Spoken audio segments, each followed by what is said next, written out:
Today, we are going to make some grass. No, I'm not in Colorado, so it's not going to be that kind of grass. It's our techniques that are so simple and sensible, your mowers have practically built themselves.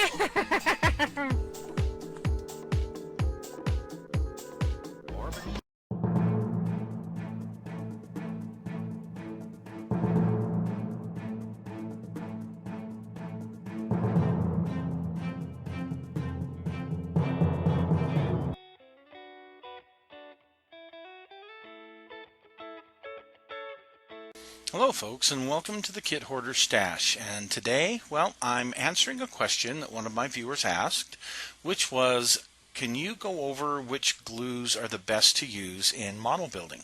So I went out to MRS, and as you can see, the glue shelf is just full of different stuff. Some of these I haven't tried. I have tried a lot of glues in my day.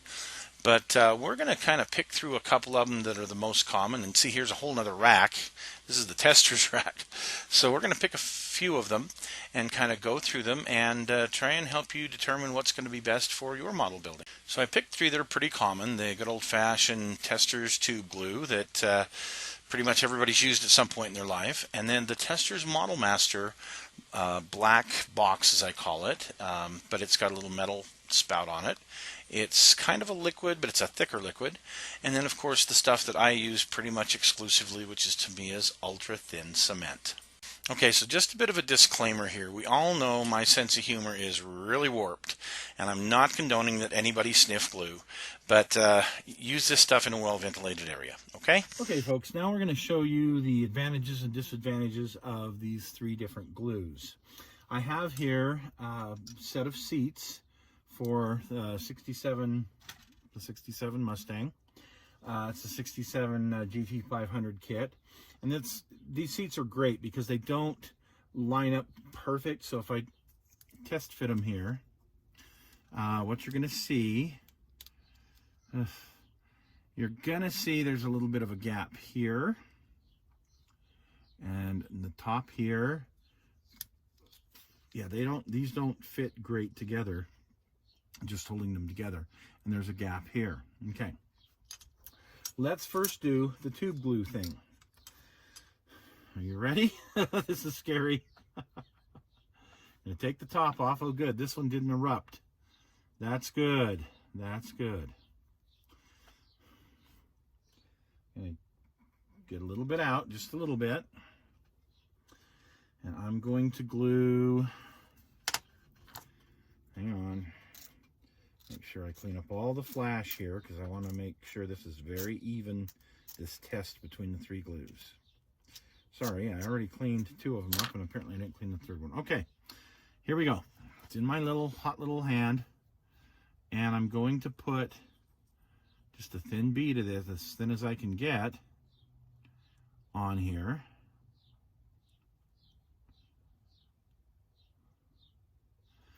Okay, now I gotta hurry and put the lid on because otherwise it's gonna all over the place.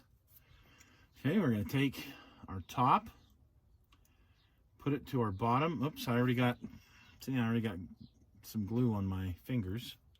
Wipe that off the best I can. And the nice thing is it's kind of holding together just fine. Okay, but you'll notice there's a big gap here, so I'm gonna have to close that. And hold it together well, and get it all lined up. Well, it would seem that wherever my finger touched kind of already, marred it and goobered it up. You can see right here and here. Yeah, this stuff is not, I mean, we all used it at some point in time, but anymore, no, this is not, it's not even something you want to give to kids, really. Okay, so I've kind of pressed it together, and for the most part, I've gotten rid of the gap up here, not too bad there. Problem is I got to hold it, either keep holding it, or I got to put some kind of a clamp on it. Okay, so we'll come back and revisit this seat in a few minutes. But you can see I've marred it up a little bit by that glue. Okay, next we're going to use the Model Master. And this has some uses that are very unique. See, it already is spewing out the edge there. I haven't held it down or anything. It's just, yeah. It's a little bit thinner, but yet it's not watery. Okay. So let's see. Doing the same thing we did with the other sheet. I'm going to put a thin layer of this. The problem is some of it gets down on the side a little bit because my aim isn't perfect. There. And you see there's a little bit here on the end still. And this comes with a little wire that you can stick down in that tube if it should plug up, which it does from time to time. Okay, we're going to try and line this seat up. Push it together. Got a little bit excess glue. I'm going to try to wipe that off. And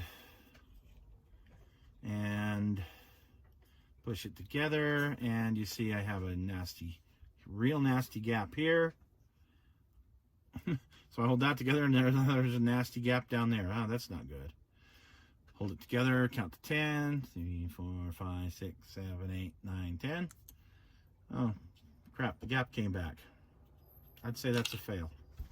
Plus, you notice we've got glue marks from it being on my fingers. So, yeah, that's not good. Last, we got the Tamiya extra thin cement. Now, I put it on. I do it different than most people. Most people just hold it together and let it run down the cracks and that. I actually prime it a little bit with some of this to get that surface softening. And now I'm going to hold this together. And we see we got a gap. So what I'm going to do is I'm going to take this, I'm going to run it along the seam. Run it along the seam.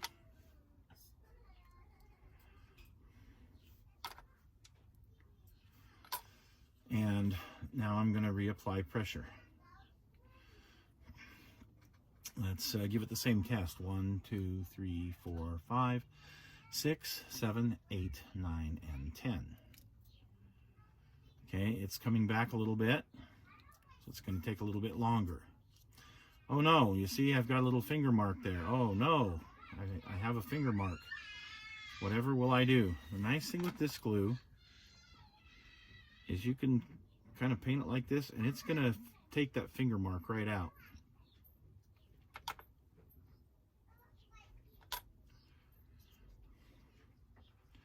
So this does, in a case like this, where it's a tough seam, it does take just a little bit longer to hold it together. But it will fill that, not fill that up, it will close that right up pretty quick. And see that's now closed up. And the one at the top is closed up, and the one at the side is closed up. And where I got my fat finger on it here, we're just going to use some of that to soften it. And we get that finger mark right out. That's the beauty of this, where with the tube glue, if I get a finger mark in this thing, I'm just stuck.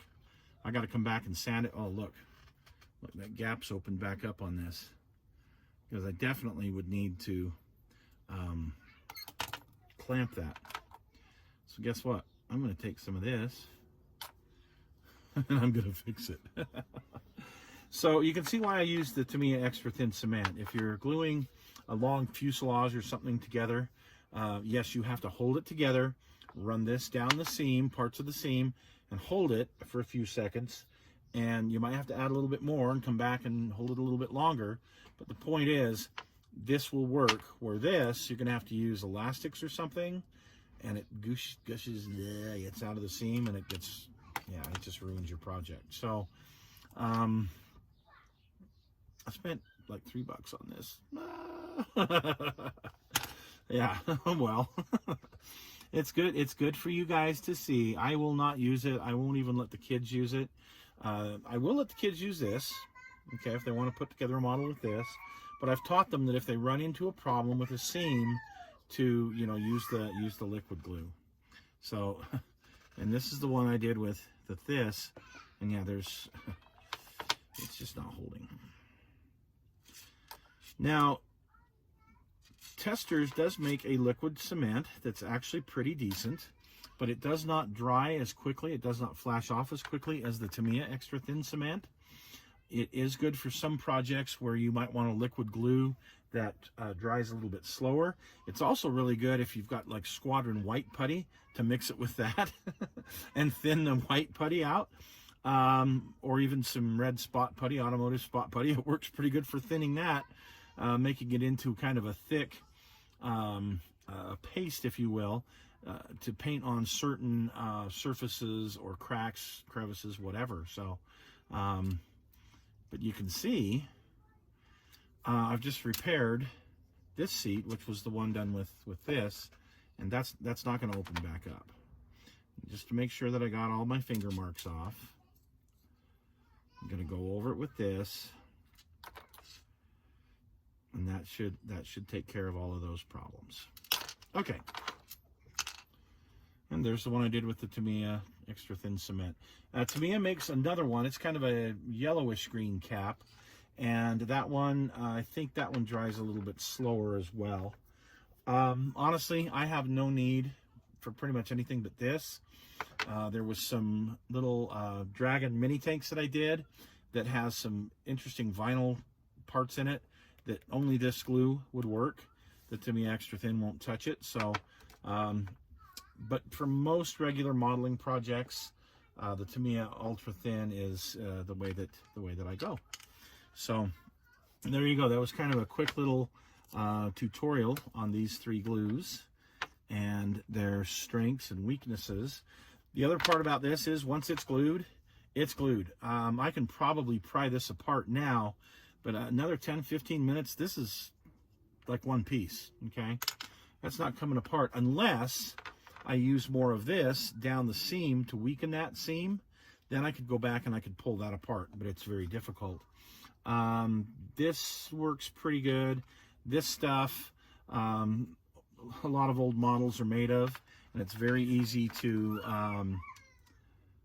break them apart because this glue is actually breaks. It's not as good at melting the plastic. It can melt the plastic, trust me, but it's not as good as the Tamiya ultra thin. And yes, I'm going to need to use these seats, and so that's why I'm going back and fixing these, because I am going to need these for a project. So as you can see, I got some Mustangs here I'm working on. All right, again, last thing is super glue, and with super glue, I use that for anything resin. I'm not a fan of super glue because it glue my fingers and I get glue globs in places. There was a friend I had that used to assemble things with super glue. I can't even imagine putting a model together with super glue. Okay, but it is good for bonding dissimilar surfaces like brass to plastic or brass to metal parts to resin. If you're putting resin together, obviously you have to have this. And there's different brands out there. This is made by a company called Bob Smith Industries, and they put your logo on there. So like this is MRS, but when I worked at Great Models, I used to order it all the time and it had the Great Models logo on it. So Bob Smith Industries, they make a very good adhesive. They really do. And they make a debonder just in case you bond your fingers together. I usually use this one, which is the extra thick, because it not only fills gaps, but I can use it for a lot of other, gluing things together as well. So anyway, I can move this around just a little bit still, but not much. But yep, that seat's ready to go. No gaps. So cool. And you notice I didn't have to use a clamp or a bobby pin or a pear pin or clothespin, whatever you want to call them, or tape or anything. So yeah, this to me ultra thin, it's definitely the way to go.